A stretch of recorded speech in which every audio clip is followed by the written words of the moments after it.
სახელითა მამისათა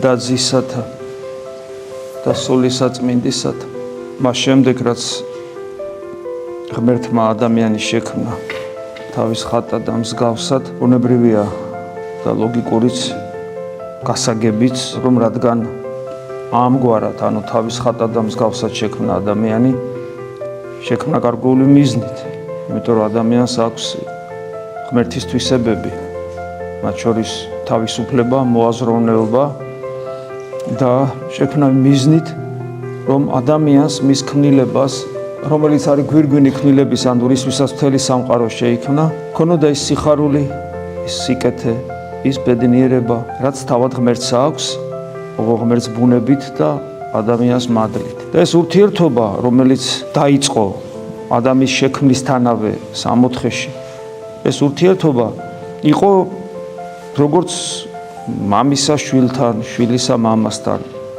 ეს პიროვნული კომუნიკაცია არსებობდა, მაგრამ ადამიანი დაეცა.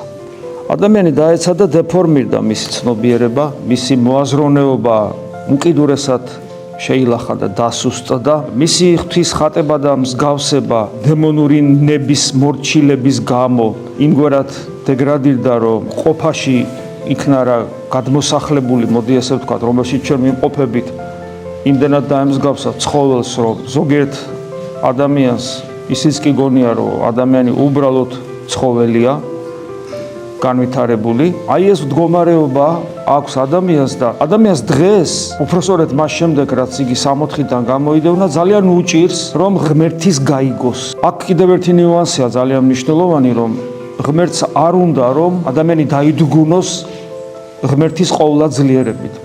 ადამიანი ნებისმიერი სიდიადის წინაშე გარკვეულწილად იდგუნება. ვარსკვლავებიან ცას რო შეხედავს, უზარმაზარ მთებთან რო დადგება.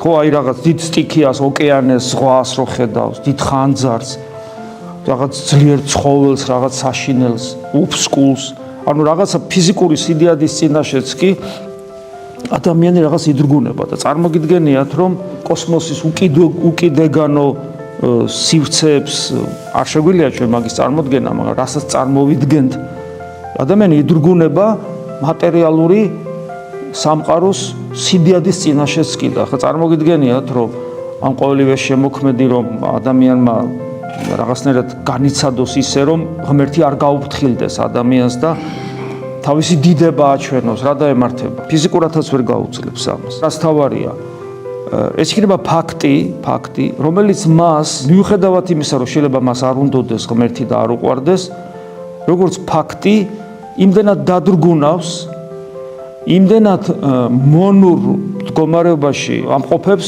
რომ მას არ ექნება სხვა გზა თუ არა იმისა, რომ დაემორჩილოს, მაგრამ ეს მოახდენს მისი ღვთის ხატობისა და მსგავსობის ძრულ დეგრადირებას, იმიტომ რომ შიშისაგან, ცხოველური შიშისაგან, მოდი ასე ვთქვათ, იქნება დამორჩილებული ცოცხალ სიდიადეს, რომელსაც ვერაფერს გამოაპარებ. ეს იქნება ღვთის ჩანაფიქრის ღმერთის ჩანაფიქრი არ შესრულდება. ამ შემთხვევაში, ხოლო თუ ჩანაფიქრი შესრულდება, ადამიანი რეალიზდება, განვითარდება როგორც მისი შვილი, რომელიც მისი დიდების თანამოზიარე იქნება, მის მარჯვნივ დაჯდება, გესმით? ღვთის მარჯვნივ, ანუ ღვთის მარჯვნივ, ღვთის ძალაუფლებას, საღვთო ძალაუფლებას მიიღებს. არა როგორც მონა, არამედ როგორც მეგობარი, როგორც ძმა, როგორც ნამდვილი შვილი. ყველაფრით ღმერთი გარდა ბუნებისა.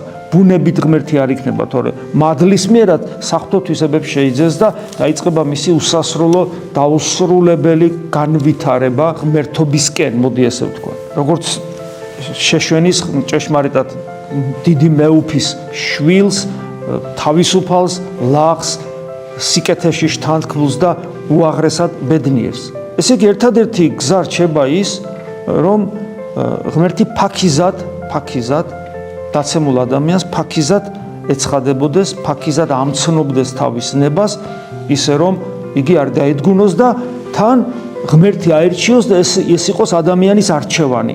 არა ფაქტის წინაშე დამდგარი, რომ ხო, რაღაც ეგეთი დიადი ხარ და ვაი და ვუი და ბაბას სხვა რა გზა მაქვს. არა, მისი არჩევანი იყოს, მისი შვილებრივი არჩევანი იყოს, არა ღმერთის დიადი საშინელების გამო, არამედ ღვთისადმი როგორც მოსიყვარულე მამის ანუ მან აირჩიოს ღმერთი როგორც მოსიყვარულე მამა, უერთგულოს როგორც მოსიყვარულე შვილმა მოსიყვარულე მამას და არა მონებრივი ერთგულება გამოავლინოს საშინელი სიდიადის წინაშე შიშის გამო, იმიტომ რომ თუ ესე არ გავაკეთე, ესე იგი დავიღუპე.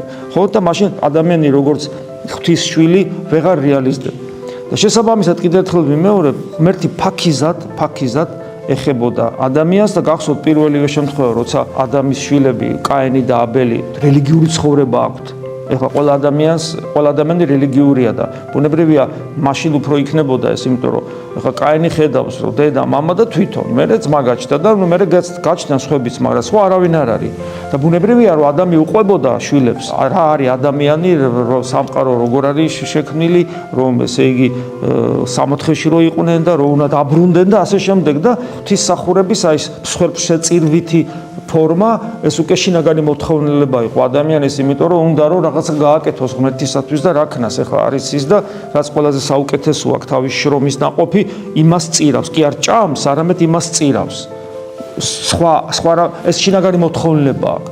მსხვერპლშეწირვისა, ანუ მღვდელმოქმედებისა, რომლის სრულყოფილი სახე მერე მოგვეცა თავად განკაცებული ღმერთის მიერ, რომელმაც საკუთარი ადამიანური ბუნება, თავისი ტკივილი, თავისი ტანჯვა შეწირა ყოვლადწმიდა სამება ღმერთს.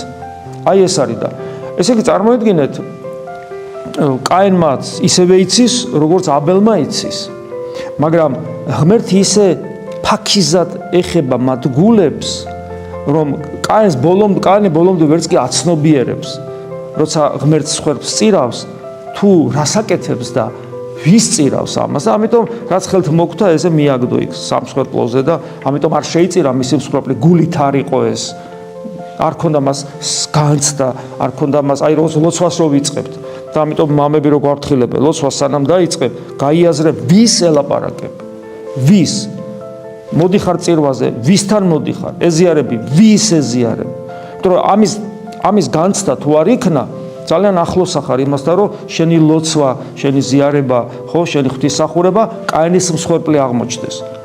და სამწუხაროდ შორს არ ვართ მაგისგან, ამიტომ არის რომ წლები და წლები ვეზიარები და ნაყოფი მაინდა-მაინც არ ჩანს.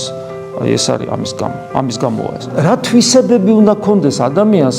ახლა კითხვა დავსვათ, ახლა ჩვენ შობის დღესასწაულს ველოდებით უკვე, ხო? მივედით შობის დღესასწაულამდე, დღეს ღამე იქნება მსახურება და ბუნებრივია რომ გვინდა რომ ჩვენს გულშიც იშვას ღმერთი, აბა მას ჩვენს სულიერ ცხოვრებას და ჩვენს დაბადებასაც საერთოდ აზრი არ აქვს და ყოველთვის გვახსენებ შობის დღესასწაული იმას, რომ ჩვენში უნდა იშვას ეს დღესაც სპასილი დიდის ლიტურგიის ბოლოს საიდუმლო ლოცვაში გარდასახვის შემდგომ კვერექსის საიდუმლო ლოცვაში აღმოვიკითხეთ, რომ ვეზიარებით რატო ისთვის, რომ ქრისტე დამკვიდრდეს ჩვენში. ამიტომ ვეზიარებით, ქრისტე ჩვენში დამკვიდრდეს, ჩვენს მისტიკურ სიღრმეში დამკვიდრდეს. და აი რა თვისებების მქონე უნდა იყოს ადამიანი, ხო, რომ აი ეს ყველაფერი ჩვენში მოხდეს და აღსრულდეს და აი დღევანდელი სახარება რაღაცნაირად გარკვეულ შტრიხებს ეხება ადამიანური ქცევისა, რომელიც ჩვენთვის ყურად საღებია, თუ როგორები იყვნენ ის ადამიანები, რომლებიც ჩვენთვის სამაგალითოა და საერთოდ როგორები უნდა ვიყოთ ჩვენ, რომ ეს ყველაფერი ჩვენში აღსრულდეს. აი ლუკას სახარებასთან გახსოვთ, როდესაც აღწერა გამოცხადდა, ეს არის წარმართული არაკანონიერი ხელმწიფის, იმიტომ რომ იცით როგორ იუდეა იყო როგორ დაპყრობილი, კანონიერი მეფობის ინსტიტუტი გაუქმებული იყო და ასე შემდეგ თლიანობაში კიდე ემორჩილებოდნენ გარკვეულწილად რომის იმპერატორს, ანუ ძალიან მძიმე მდგომარეობა ჰქონდა პოლიტიკურად, ამიტომ ნებისმიერი ბრძანება, რომელიც გამოდიოდა ხელმწიფიდან, იუდეველის თვალით დანახული იყო უკანონო. იმიტომ რომ შენ დაპყრობილი ყავარ და კიდე ესე იგი რაღაც ბრძანებებს იძლევი. გესმით? ეს იყო იუდეველთა თვალით დანახული. მაგრამ აი აქ არის ძალიან საინტერესო ნიუანსი, რომელიც ყოველთვის საჭიროა, რომ ამას ყურადღება მივაქციოთ.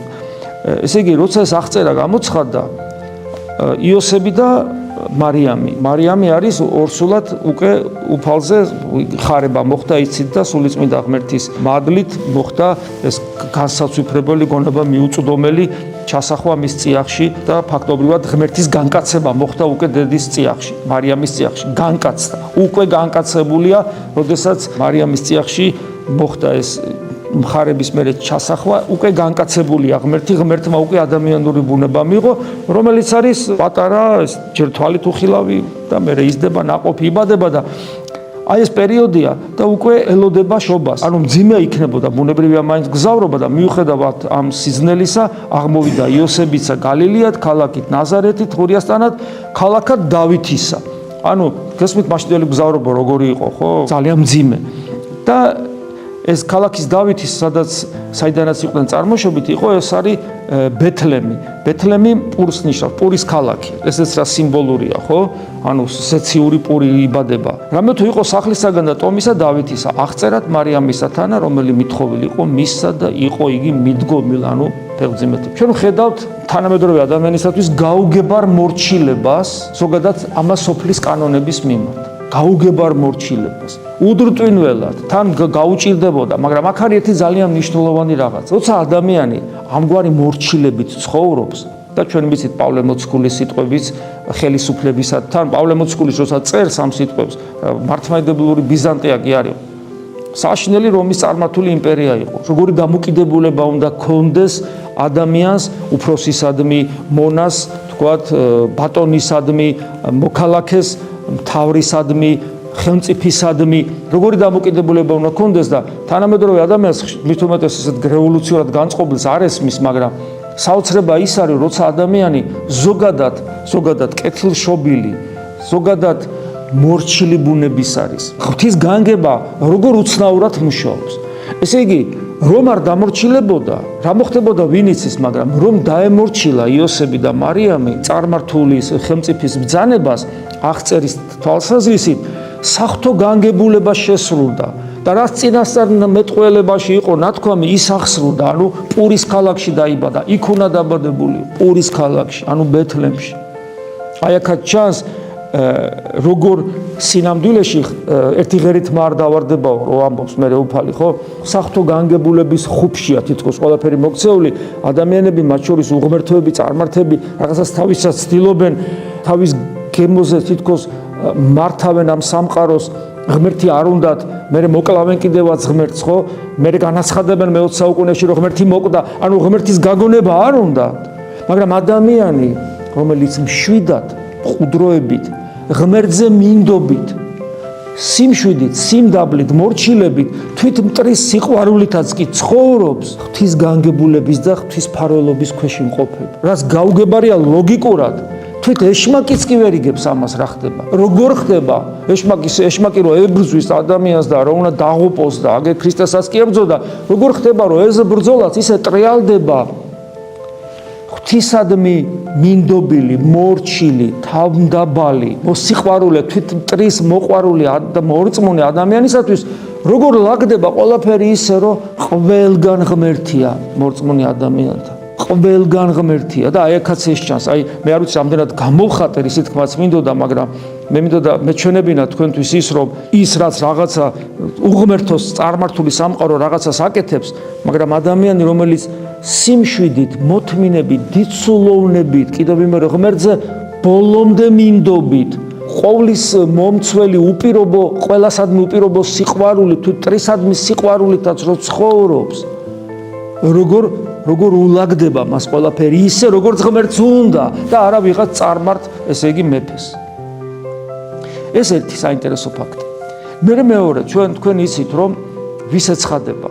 თეოლოგებს არ ეცხადება, მღვდელმთავრებს არ ეცხადება, პირველი ხარება ვისთან არის? პირველი ხარება არის მწყემსებთან. კი, ზოგიერთი კომენტატორი ამბობს, რომ ეს მწყემსები, ჩვეულებრივი მწყემსები არ იყვნენ, ესენი იყვნენ იმ ცხვრების მწყემსები, რომლებიც გამოიყენებოდა ღვთისმსახურებაში როგორც შესაწირავი. ანუ მათი მსახურებაც, ამ მწყემსების მსახურებაც რაღაც ღვთისმსახურება იყო. მაგრამ ნახეთ თვითონ როგორ არის დახასიათებული რა. იტყოდა რომ მწყემსები არიან და გამოეცხადათ ანგელოზები, არა. დგებოდეს და ხუმილივდეს სახუმილავსა ღამისას, ანუ ღამეს ტეხდნენ. ანუ ესენი ღვთისმსახურება, ამ ცხოვრების მოვლა ღვთისმსახურება, იმიტომ რომ ისინი უნაკლო ცხოვრები არიან, ყოველგვარი დაზიანების გარეშე საუკეთესონი რომ ღმერთს შესწირონ, მათი მოვლისათვის ღამე იდგნენ და ღამე მსახურობდნენ, იმით რომ უვლიდნენ მათ რომ რამე არ მომხდარიყო და იცავდნენ. ესენი არიან ერთგვარი სიმბოლო ღვიძარებისა, ღვთისათვის ღვიძარებისა. ანუ წეღან საუბრობდით მორჩილებაზე, სიმდაბლეზე გამოვლენის მორჩილებაში და უდრწვინველობაზე. და ახლა ვსაუბრობთ იმ ადამიანზე, რომელიც ღვთისმსახურებას სიფხიზლით და მღვიძარებით აღასრულებს. აქ ლაპარაკი არ არის უბრალოდ ფიზიოლოგიურ მღვიძარებაზე. თუმცა აქ ფიზიოლოგიური მღვიძარებაზეა პირდაპირ გაგებით, მაგრამ თუ ჩვენ განვარცობთ, აქ ლაპარაკია სულიერ მღვიძარებაზე. ადამიანი, რომელსაც არასოდეს ძინავს სულიერი თვალსაზრისით. არის მშვიდი, არის თავდაბალი, არის მორჩილი, არის მოსიყვარულე, განუკითხველი ყველას მიმართ და ამავე დროს არის ესე იგი ფხიზლად მყოფი მუდმივად სულიერად თვალსაზრისით, არასოდეს ძინავს მას სულიერად. ეს მეორე თვისება. შემდეგ ვკითხულობთ, მეხსეულად იყო ანგელოზისა მისთანა სიმრავლე ერთა ცისათა, ანუ ანგელოზები მრავალი ანგელოზა ჯერ ერთი ეცხადებათ, ხო გახსოვთ, მე მრავალი ანგელოზი ეცხადებათ, აქებდნენ ღმერთს, ანუ ღვთის სადიდებელ საგალობელს გალობენ. და რა არის ეს საგალობელი? დიდება მაღალთა შინა ღმერთსა, ანუ ფაქტობრივად ეს არის ის სიტყვები, რომელიც ჩვენი ცხოვრებისათვის თავარი კი არ არის. ერთადერთი ღირებულებაა. ერთადერთი სხვა ღირებულება ჩვენ არ გვაქვს. ღვთის დიდება. გესმით, ღვთის დიდება, იღვიძებ, იძინებ, დადიხარ, მოძრაობ, ჭამ, სვავ, სულ ახსენებ შენ თავს, თუ არ გახსოვს, სულ ახსენებ, რომ ღმერთი არის და შენ შექმნა და გელოდება მასთან მარადიული მყოფობა, როგორც შვილს და ბუნებრივია და თან დაუმსახურებლად, საერთოდ ვინახარ, რა ხარ, საერთოდ არ გაჩნდებოდი. უცებ გაჩნდი, რატომ გაჩნდი? არ გიფიქრიათ, ვაი მე ვარ, გესმის მე ვარ. შენ რო რაღაცა მომხდარიყო, არ გაჩნდებოდი, დამთავრდა. ის იქნებოდა, შენ არ იქნებოდა. მე ვარ. მე ჩემი აღქმით, მთელი სამყარო ვარ, გესმით? გასაგებია, მე თუ არ ვიქნებოდი, მაგრამ შენ იქნებოდი, მაგრამ მე არ ვიქნებოდი. 8 მილიარდი, 100 მილიარდი ადამიანს უცხორიაო დედამიწაზე ზოგი მეცნიერი ამბობს. 100 მილიარდი და იმის იქით კიდე 100 მილიარდი რო ყოფილიყო. მე არ ვიქნებოდი, გესმით? და მე ვარ. აი ესე დაალაგა ღმერთმა. ვარ იმისთვის, რომ მასთან ვიყო როგორც შვილი. მესმის გამოცხადებით მიღებული ცოდნით, რომ ჩემთვის შექმნა, შენთვისაც, მაგრამ ჩემთვისაც შექმნა სამყარო, გესმის? და სანამ სამყარო შექმნი და მე მის ხსოვნაში ვარ, უკვე ვარ, იქიდან მოყოლებული ვარ, ჯერ სამყარო რო არ არსებობდა. ამ ყველაფრის გაცნობიერება ბუნებრივია, რომ თუ ადამიანი ცოტათი მაინც სინდისი გვაქვს და გვაწუხებს, ცოტათი მაინც ბუნებრივია, რომ დიდება შენ და ღმერთო. დიდება, ტყივა, მშია, მწყურია, უსამართლოდ მექცევია, ავად გავხდი, აგერ უნდა მოუკვდე, დიდება შენ და ღმერთო. არ არსებობს ზალა, რომელიც ჩემს აი ამ მადლიერებას ჩაახშობს, მაგრამ ნახეთ მე როგორ აგძელებს. დიდება მაღალთა შინა ღმერთსა, ანუ მასწავლის მე. ანუ ანგელოზები რატო გალობენ ესე რა? თქვათ გალობენ ესე სულ, მაგრამ აი მწყემსების წინაშე რატო იგალობეს? იმიტომ რომ მე და შენ და ჩვენ ეს გაგვეგო, ეს ჩაწერილი იყო, გაგვეგო. გესმის, ისინი იყო იქ მოყვებოდნენ, ასე მოხდა. იქ იოსებმა დაიმახსოვრა, იქ მარიამმა დაიმახსოვრა, მე მარიამი ქრისტეს მოწაფეებს უყვებოდა, დედასავით იყო მათთვის. ხო, აი ეს ყველაფერი ცოდნა ჩვენამდე მოვიდა, გესმით? აი ესე მოდის ეს ცოდნა. და რატომ მოხდა ესე, რომ ჩვენ რატო უნდა გაგვეგო ეს? იმიტომ უნდა გაგვეგო, რომ სწორად ცხოვრების ნიშნულებია ეს, როგორ უნდა ვიცხოვროთ სწორად. გესმით, აი ესე, რომ ღმერთს ვადიდებთ და მე აქედან გამომდინარე, თუ ჩვენ ღვთის მადიდებლები ვიქნებით, ის რაც ჩვენ შორის გვინდა რომ იყოს მშვიდობა, ხო? აი მე მოდის ეს ქვეყანასაზე და მშვიდობა, რაც ჩვენ ესე გვაკლია, ხო? აი ქართველებს გვაკლია, დედამიწას აკლია ეს, ხო? დედამთელი სამყარო, კაი, უკვე პირველი შვილი მეორეს კლავს. აი ეს გვაკლია სულ და ჩვენ გვინდა ეს მშვიდობა, და არ არის ეს მშვიდობა, არ არის, იმიტომ რომ მადლიერნი არა ვართ იმის გამო, რომ ღმერთის შვილები ვართ. მე უკვე პრობლემაა, ქვეყანასაზე და მშვიდობა არ არის და მე მოდის და კაცთა შორის სათნოება. სათნოება კაცთა შორის რა არის, ჩვენ ერთმანეთი გვიყვარდეს. ჩვენ არ გვიყვარს ერთმანეთი. ქართველებს ერთმანეთი არ გვიყვარს. არ გვიყვარს ერთმანეთი რა. ფაქტია. ეხლა თვალით და დავიბრმავოთ, დავხუჭოთ. არ გვიყვარს, იმიტომ არ გვიყვარს ერთმანეთი, რომ და მშვიდობაც არ გვაქვს, იმიტომ რომ ურწმუნონი ვართ, ამას ვამბობ სულ, ჩვენ ვართ ურწმუნოერი ვართ. ვიღაცას რა თქმა უნდა, ურაპატრიოტულად განწყობილ ადამიანს ეს არ მოსვა. რასაბობა, ჩვენი წინაპრების ალოცავები ღვთისმშობლის წილხვედი. რა ღვთისმშობლის წილხვედი შედალოცილო, ყოველ სიტყვაში საკუთარ დედას იგინები და რაზე მელაპარაკები საერთოდ? რაზე მელაპარაკები? ეს თავი დავიბრმაო, მოვიტყვილო? პოტენციაში რო არ მწამდეს, რომ ეს არ არის, ხმას არ ამოვიღებდეს საერთოდ. როგორ არა მწამს, მაგრამ ფაქტობრივად დღეს დიაგნოზი არ დავსვა. თუ ეკლესიამ არ დასვა დიაგნოზი, ვინ უნდა დასვას? თუ პატრიარქის სიტყვებს დავივიწყებთ, რომელიც ამბობდა, რომ ყველაზე მთავარი ცოდვა ქართველი არის ამპარტავნება. ეს იცით რა, მწარე დიაგნოზია. ხო, პატრიარქს ხო ვერ დავაბრალებთ, თუ საქართველოს არ უყვარს. როგორ ისინია, ხო, მიყვარხარ საქართველოს, როგორი მეორეს, მაგრამ პატრიარქი დიაგნოზს გისვავს. ამპარტავანიერი ვართ. გესმით? ეს არის ყველაზე მძიმე ცოდვა, ყველაზე თუ რამე არსებობს. აი ეს არის. ამიტომ აი აქ არის ანგელოზების მიერ როგორ უნდა ვიცხოვროთ, უნდა გვიყვარდეს ერთმანეთი, უნდა გქონდეს მშვიდობა, მაგრამ ამის წინა პირობა აუცილებელი ეს არის ის, რომ იყოთ ღვთისმადიდებლები და თუ გონია ჩვენი რელიგიურობიდან გამომდინარე, რომ ღვთისმადიდებლები ვართ, იმ წამს ილუსტრირება ხდება ჩვენი ამ რელიგიურობისა, როდესაც ერთმანეთთან გვაქვს კომუნიკაცია და აღმოვაჩენთ, რომ ერთმანეთი არ გვიყვარს.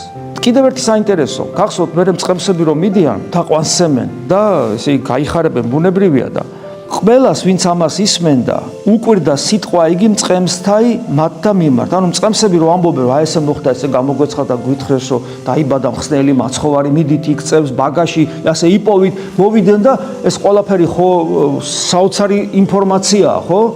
რომ მხსნელი იბადება და მოევლინა და აგერ ანგელოზების გამოცხადებით ეუწყავ წყებსები მოვიდეს და ეს რაც ანგელოზე მოუთხრეს ეს თქვეს და კიდევ ვიმეორებ, ხალხს უკვირდა ეს სიტყვები, უკვირდა გაუცებულები უყურებენ. ამის ფონზე რომ უკვირდათ, ხალხს უკვირდა. მარიამი, გასაგებია რომ მარიამია და გაბრიელის გამოცხადება ქონა და იცის რომ სასწაულებრივად ელოდება შვილს, ხო? არაბუნებრივად, არამედ სასწაულებრივად. ეს გასაგებია, მაგრამ მაინც მნიშვნელოვანია, ვფიქრობ, ეს მარიამისთან დაკავშირებით შემდეგი სიტყვები, რომ ყველას რომ უკვირდა ხოლო მარიამს დაემარხნეს სიტყვები ესე და დაედვა გულსა თვისა. აქ ნახეთ რა ჩანს. თორე იტყოდა რომ სხვებს უკვირდა, მარიამს არ უკვირდა. სხვებმა ვერ გაიგეს, მარიამმა გაიგო. მაგრამ ასე არ წერია. წერია დაემარხნეს სიტყვანი და დაედვა გულსა თვისა. აი აქ ჩანს მარიამის შინაგანი ცხოვრება. შინაგანი ცხოვრება აქ. ასე ჩვენ აი ისიქაზმი გვასწავლის, ხო, შინაგანი მემყუდროება, მას აქ შინაგანი ცხოვრება და ეს შინაგანი ცხოვრება ისეთი ძლიერი იყო დღიდან ტაძარში შესვლისა, ტაძრად მიყვანების დღეს რაც მოხდა ამ მის სახელობის ტაძარში ვდგავართ ახლა, იქიდან იმდენად ძლიერი იყო მის შინაგანი ცხოვრება, რომ მე თავად ღმერთი ფიზიკურად სხეული შეისყიდა, ფიზიკურად სხეული მასში შეისყიდა, ფიზიკურად დამყიდა და მასში. გესმით ეს გონება ჩვენი ამას ვერ ეწოდება. ანუ ეს კიდე ერთი თვისება, შინაგანი ცხოვრების აუცილებლობა იმისათვის, რომ ეს შევძლო ღმერთის განცდა, ღმერთის შეგრძნება, ღმერთის თითის, მადლის ჩემს გულზე შეხება, ეს ყველაფერი ჩემ გამოცდილებად ვაქციო. გესმის? შინაგანი ცხოვრების გარდა იმისა, რაც მანამდე ჩამოვთვალეთ, რომ სიმდაბლე მორჩილებაში გამოხატული, ღვიძარება სულიერი და ესე იგი ღვთისმადიდებლობა, ადამიანისადმი სიყვარული და შემდეგ შინაგანი ცხოვრება, შინაგანი სიღრმისეული ცხოვრება. და მე ებრაელთა მიმართ ეპისტოლე, რომელიც დღეს აღმოვიკითხეთ ასევე კიდევ ერთხელ გვახსენებს, რითაც მე დავიწყე თქვენთან საუბარი, რომ ღმერთი, რომელიც მრავალგვარად ელაპარაკებოდა მამებს წინასწარმეტყველთა პირით, ანუ ღმერთი არასოდეს არ ფტოვებდა, რაც თავიდან გითხარით, და ახლა პავლე მოციქული გეუბნება ახლა, დაწყებული, ესე იგი, კაენიდან და აბელიდან მოყოლებული, არასოდეს არ ფტოვებდა, მაგრამ ამ უკანასკნელ დღეებში ლაპარაკია ღვთის განკაცებაზე, გველაპარაკა ჩვენ ძის მიერ, რომელიც დაადგინა ყოვლის მემკვიდრედ. მემკვიდრე ამ შემთხვევაში ნიშნავს ის ძეღმერთი, როგორც ადამიანად მოსული, როგორც ადამიანი, ყველაფრის მეუფე გახდა. ის არის ყველაფრის მეუფე, ანუ როგორც მეფის შვილი და შვილი რო ყველაფრის მემკვიდრეა და გადაიბარებს მამის ძალაუფლებას.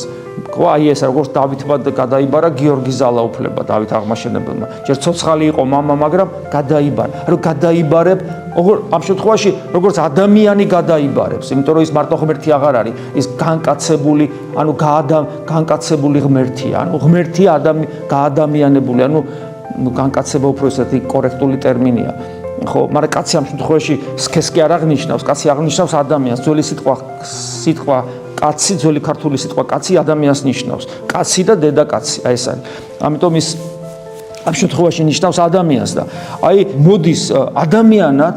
მოდის ადამიანად განკაცდა და წინასწარ ადრეს გითხარი, წინასწარმეტყველი რომ გელაპარაკება ღვთისნებას რომ გიცხადებს, ღვთის მადლი რომელიც მას განსწავლის ადამიანის გულში დეფორმირდება, იმიტომ რომ ვერ აღიქვავს ზუსტად, იმიტომ რომ დაცემული ბუნება გვაქვს და ეს დეფორმირებული კიდევ ტრანსფორმაციას განიცდის, როცა ვერბალურ ესე იგი ფორმაში გადადის და ანუ რაღაცას ისეც ამბობ მე რომ ის არის რაც გამოაცხადა, მაგრამ ისე არის რომ მოკლედ რა ბევრი გზა გაიარა, სილათლის ხივი რო გადაწყდება და რაღაც ფერებს და ფორმას რო იცვლის. რაღაც ეგეთი რაღაცა ხდება. ეს რა თქმა უნდა გარკვეულად პრობლემაა და ამიტომ არის რომ ძველი აღთქმის წინასწარმეტყველებს იგივე ეზეკიელს ვატროთ ხებს რო კითხულობ, რაღაც ისეა რომ რაღაცა ბოლომდე ვერ იგებ, გასაგებ. მაგრამ იესო ხრისტეს შემთხვევაში ასე არ არის. ის თვითონ არის ღმერთი. არაფერ დეფორმირებას არ განიცდის. ის როგორც პერსონა, როგორც პიროვნება, როგორც სუბიექტი, ის ადამიანი კი არ არის, სამყაროს შემოქმედი ძეხვთვისაა. გესმით? ამიტომ ის ადამიანური ბუნება მისი საკუთრება გახდა, მისი პიროვნების საკუთრება გახდა სამუდამოდ და გელაპარაკება რა, თავად ღმერთი გელაპარაკება. ამიტომ ამბობს უკანასკნელ დღეებში გველაპარაკა ძის მიერ, რომელიც ყველაფრის მემკვიდრე, ყველაფრის მეუფეა. და რომ გაგახსენოს, რომ ეს ძე უბრალოდ კნინობითი გაგებით შვილი კი არ არის.